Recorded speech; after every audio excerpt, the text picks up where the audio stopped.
የድሮን ጥቃት ዛሬም በአማራ ክልል ተጠናክሮ የቀጠለ ሲሆን ህፃናትን ጨምሮ ሲቪሊያኖች እየተገደሉበትና የሲቪሊያን ተቋማት እየፈረሱ እንደሆነ ቢቢሲን ጨምሮ በዓለም አቀፍ ሚዲያዎች ተዘግቧል። በተጨማሪም ሪፖርቱ የዴሞክራሲያዊ ማህበረሰብ አስፈላጊ ምሰሶች በሆኑት ሐሳብን በነጻነት የመግለጽ፣ የመሰብሰብ፣ የመደራጀት መብት ላይ ከፍተኛ ገደቦች መደረጋቸውን በአጽንኦት አመላክቷል። ጋዜጠኞች፣ አክቲቪስቶች እና ሰላማዊ ዜጎች እውነትን የመናገር መብታቸውን በመጠቀም ተጠያቂነት እንዲሰፍን በመጠየቃቸው ብቻ ማስፈራራት፣ እንግልት፣ ስደት፣ እስራት እና አለፍ ሲልም እገታና አስገድዶ መሰወር ይደርስባቸዋል ይላል ሪፖርቱ። ለምሳሌ ያለመከሰስ መብት ያላቸው አማራ የሆኑ የፌዴራልና የክልል ህዝብ እንደራሴዎች የሆኑት አቶ ክርስቲያን ታደለ፣ አቶ ዮሐንስ ጓያለው፣ ዶክተር ካሳ ተሻገር ያለመከሰስ መብት ሳይነሳ ተይዘው ለ20 ወራት ታስረው ይገኛሉ።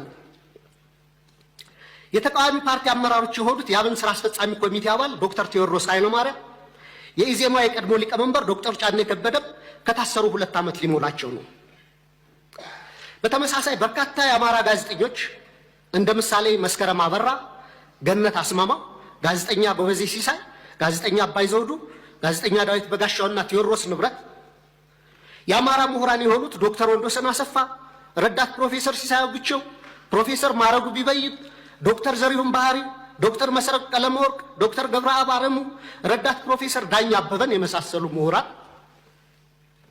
እና ጠበቃ ለሊ ምረቱና ጠበቃ ኤርሚያስ መኩሪያ አይነት የህግ ባለሙያዎች እንዲሁም የመንግስት ሰራተኞችና ወጣቶች በአጠቃላይ 182 የሚደርሱ አማራዎች በ25 የሽብርና ህገ መንግስታዊ ወንጀሎች መዝገብ ተከሰው ያለ ፍትህ ለ20 ወራት በፍርድ ቤት ይመላለሳሉ። የዘገየ ፍትህ እንደተነፈገ ይቆጠራል እንዲሉ የፍትህ ስርዓቱ ዛሬም ቀልጣፋና ፍትሃዊ ውጤት ማምጣት እንዳልቻለ አመላካች ነው። በኢህአዴግ ጊዜ ይደረግ እንደነበረው ሁሉ ፍርድ ቤት በተደጋጋሚ ይመላለሳሉ። ፍትህ ግን እንደ ሰማይ ያርቋቸዋል።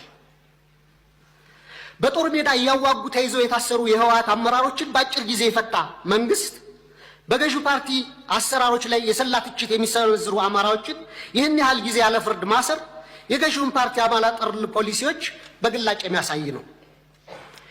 የአማራ ክልሉን ጦርነት ተከትሎ ለ10 ወራት የቆዩ አስቸኳይ ጊዜ አዋጅ በታወጀበት ባለፉት 20 ወራት ውስጥም በሺዎች የሚቆጠሩ አማራዎች መታወቂያቸው እየታየና በብሔር እየተለዩ ኢተኒክ ፕሮፋይሊንግ እየተደረጉ ታስረዋል።